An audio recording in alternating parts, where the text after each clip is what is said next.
never forget this day.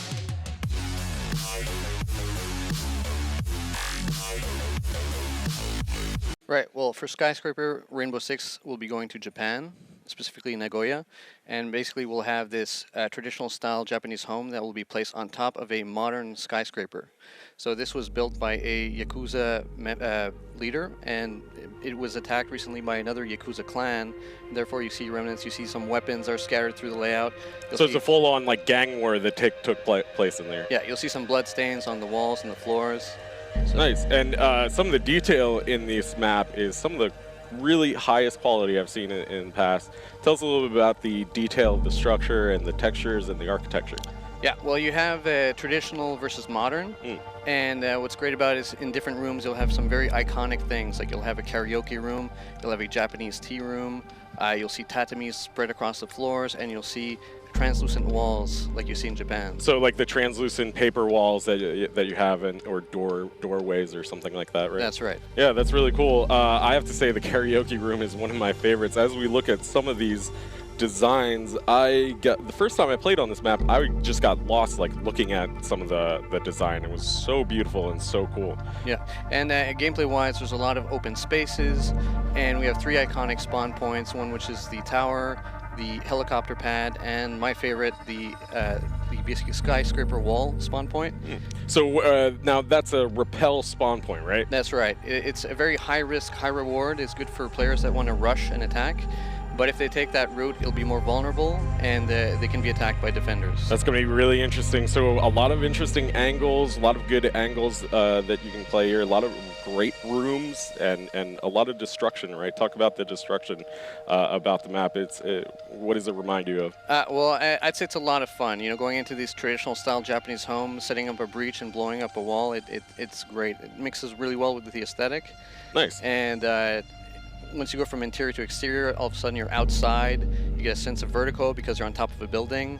And there's a little bit of difference between night and day, right? Oh yeah, at nighttime you see the neon lights in the city. In the daytime you got more of a sunrise, you see the clouds, and so it's a lot of fun. Very cool. And Macie Jay, you got a chance to try this map out. What did you think of it?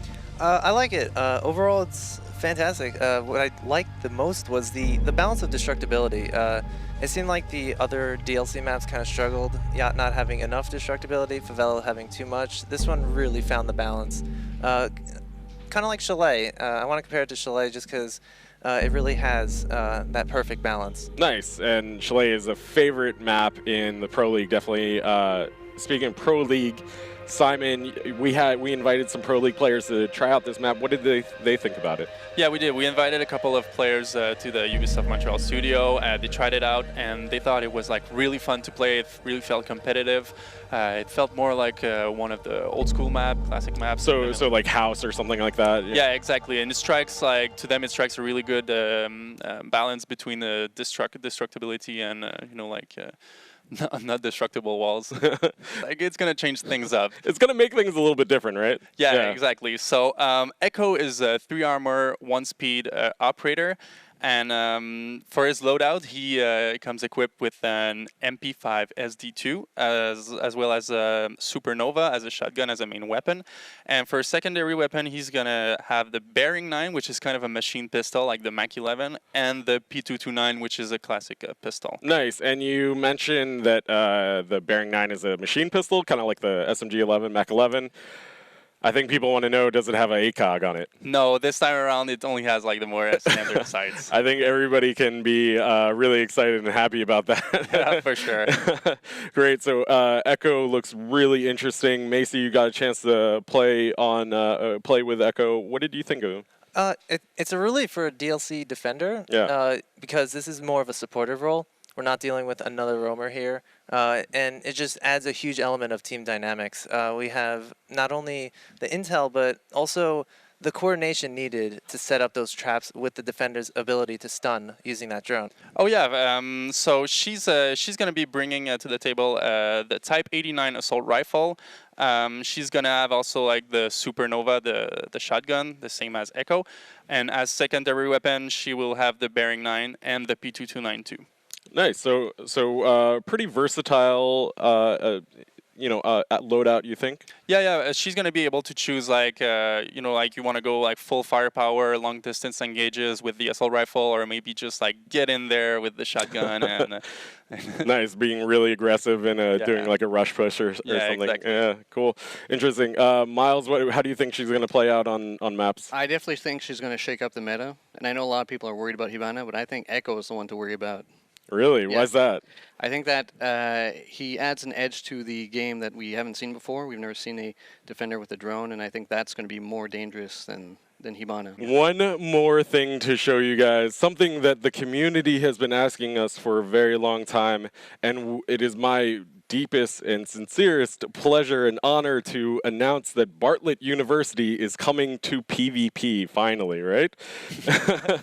So let's take a look. For the very first time, we have a demo, a show of Bartlett University being played for the very first time. And Miles, why don't you walk us through it? This is a map that's been highly anticipated by the players. And the reason why it was pushed back for so long is it was originally a single-player map that you found in Siege. It was like the 11th and final situation of the game. And because of that, it was heavily focused on single-player. And since then, we've decided to open it up, make it much more multiplayer, do a big overhaul, and add lots of things like lots of destruction, lots of covers, redesign a lot of the rooms. And so that's the direction we took. Nice, and as you were saying, this was a PvE map that has been transformed and redesigned for PvP. There were a few things in there, like a ladder, that wouldn't really make sense in PvP, right? That's right. The ladder's gone. All the smoke is gone. It's much more clean. And we've also changed a lot of the textures on the different floors. So tell us a little bit about those textures. What do you mean by changing them? Why did you have to change them? Well, since the original one, there was smoke everywhere. It had a very different aesthetic, so we had to change a lot of the textures. And we also had to make the different rooms more recognizable for PvP.